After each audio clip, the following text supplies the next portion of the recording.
चलिए देखिए, आज जो पढ़ने वाले हैं वो पढ़ चुके हैं।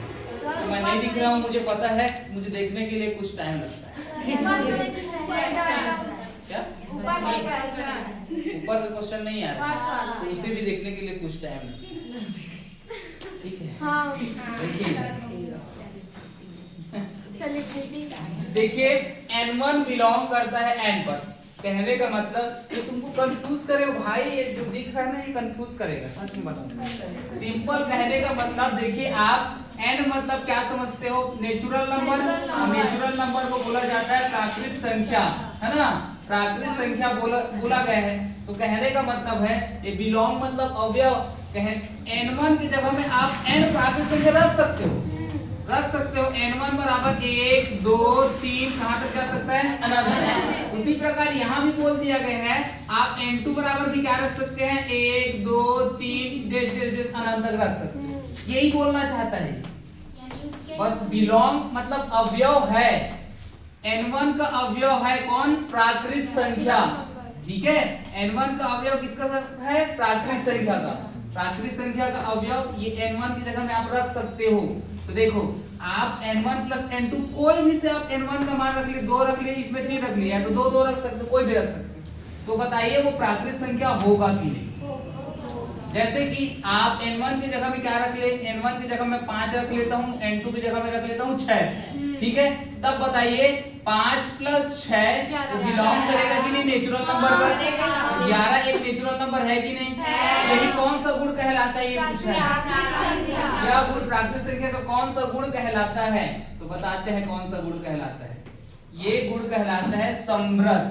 क्या होता है? समृद्ध। याद रखना, ये गुण क्या कहलाता है? समृद्ध। क्या कहलाता है? समृद्ध।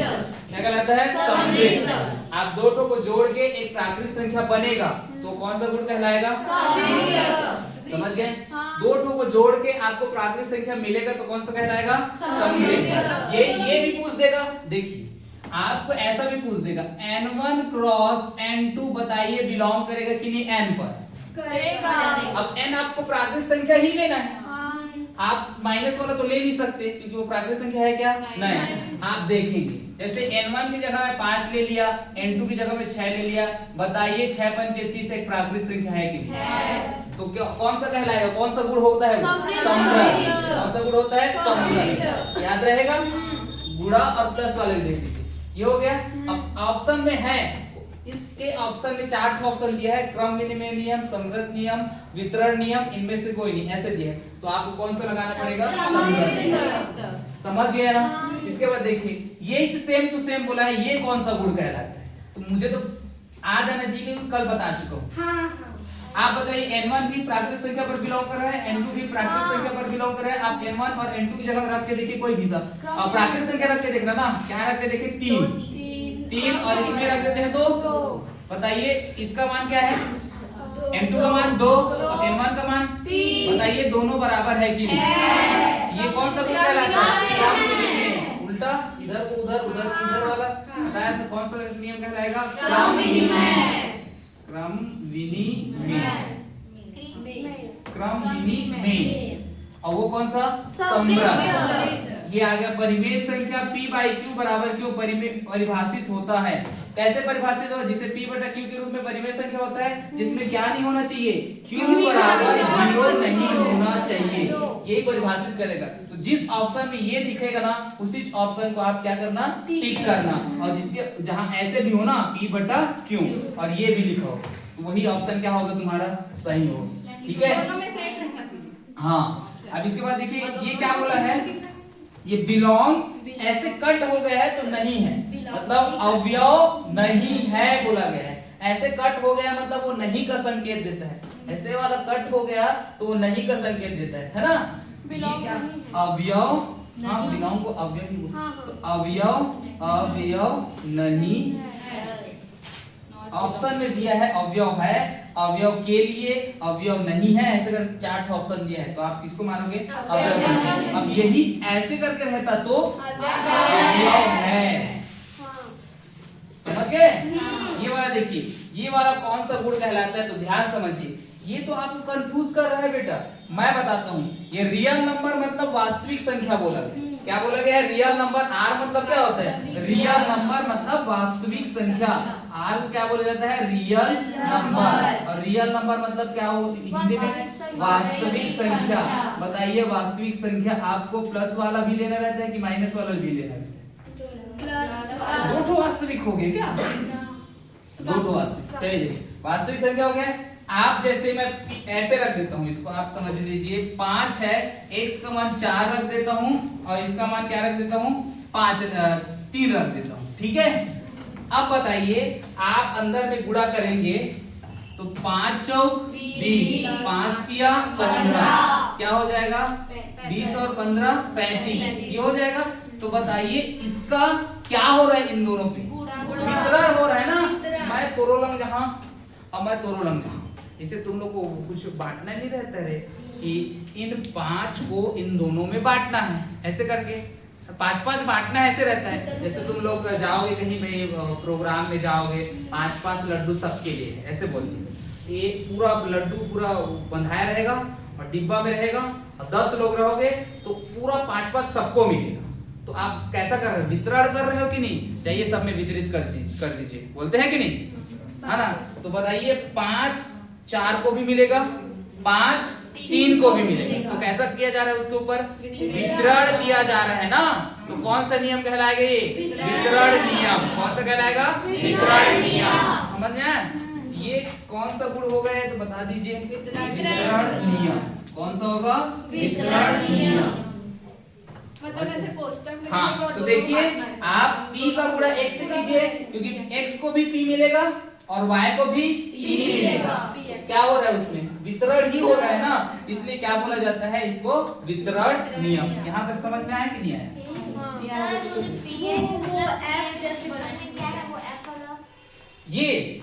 ये फॉर ऑल, सबके लिए, सब फॉर ऑल। देखिए सबके लिए जो p का मान, p की जगह में आप रियल नंबर रख सकते हैं। रियल नंबर जैसे मैं 5 रखा, है ना। x का मान भी आप रियल नंबर रख सकते हो, वास्तविक संख्या कोई भी वास्तविक संख्या रख सकते हो। y के लिए भी कोई भी वास्तविक संख्या रख सकते हो, मतलब सबके लिए आप रियल नंबर रख सकते हो। r मतलब अवयव है, ये सब अवयव है किसका? रियल नंबर मतलब वास्तविक संख्या। सब समझ गए ना ये वाला? तो p के जगह में आप कोई भी रियल नंबर रख सकते हो, x के जगह में आप कोई भी रियल नंबर रख सकते हो, y के जगह में भी आप कोई भी रियल नंबर रख सकते हो। जैसे मैंने यहाँ रख के देखा तो आप उसमें वितरण कर सकते हो। समझ में आया? यहाँ तक नोट कीजिए, फिर आगे चलते।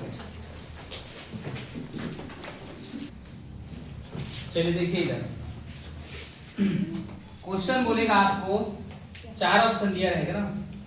यदि L और M प्रतिच्छेदी रेखाएं हों तो उभयनिष्ठ बिंदु की संख्या बताना है।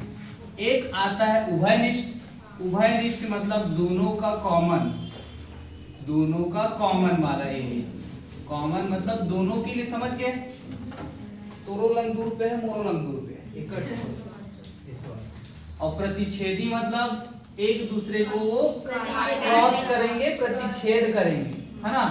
तो उसमें बिंदु की संख्या बताना है। कर दो भाई, हमको क्या है, इधर से एक L ले लेता हूँ, ये L है, और इधर से एक ले लेता हूँ, M ले लेता हूँ। ये दोनों एक दूसरे को प्रतिच्छेद कर दिए। अब इसमें कॉमन एरिया कौन सा है? बीच वाला। कितना तो बिंदु दिखेगा इसमें? तो आंसर क्या आएगा? शाबाश, यही पूछेगा ऑप्शन और रहेगा 2 1 2 3 4, इनमें से कोई नहीं। बता दीजिए। एक देखो ये क्वेश्चन टूटान था, लेकिन एक बनाया तो कैसे बना? एकदम छोटा सा। तुमको पता चला ना आंसर क्या है इसका? पता चल गया। बोला है L और M प्रतिच्छेदी रेखाएं हो तो, प्रतिच्छेदी मतलब एक दूसरे को प्रतिच्छेद करेंगे, तो बताना है उनके उभयनिष्ठ बिंदु की संख्या। उभयनिष्ठ मतलब उसका कॉमन एरिया को कितना तो बिंदु बन सकता है, एक तो ही तो बन सकता है। और कर दो उसको प्रतिच्छेद। तो घर भाग रहा है, उधर भाग रहा है, कहां से होगा प्रतिच्छेद? चलो हो गया ना। कथन P का निषेध कथन का संकेत होता है V और P।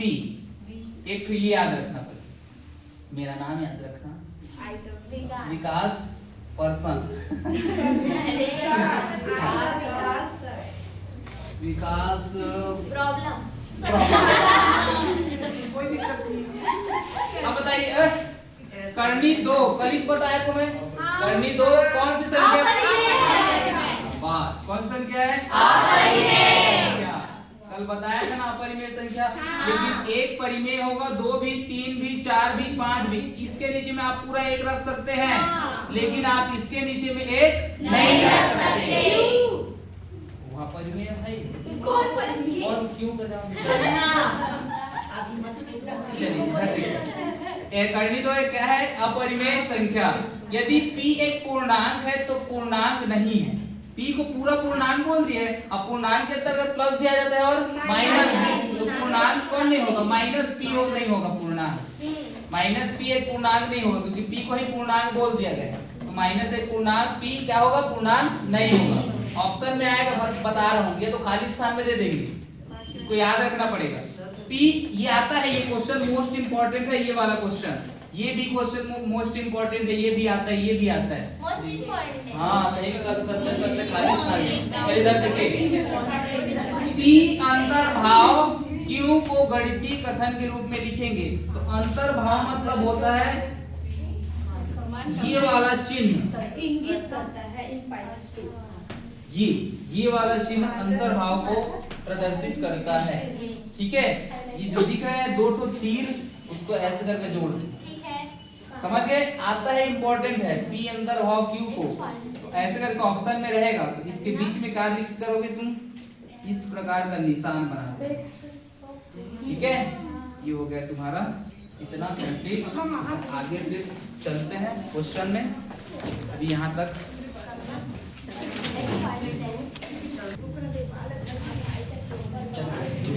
चलिए देखें, ध्यान से समझिएगा।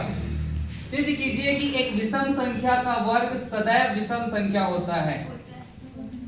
देखिए, विषम संख्या का वर्ग सदैव विषम संख्या होता है। तो ध्यान से समझिएगा, सबसे पहले आपको मानना है, माना एक विषम संख्या p है, माना एक विषम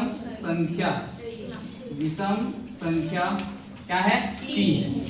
ठीक है, आप p बराबर एक फॉर्मूला होगा, तो विषम संख्या क्या होता है, 2n + 1, ये होता है। अब प्रश्न में बोला है विषम संख्या का वर्ग, तो आपको वर्ग कर देना है ना, बोला है विषम संख्या का वर्ग, तो वर्ग कर दीजिए। अब इसमें आप लगाइए a + b का होल स्क्वायर, a + b का होल स्क्वायर, तो a² + b²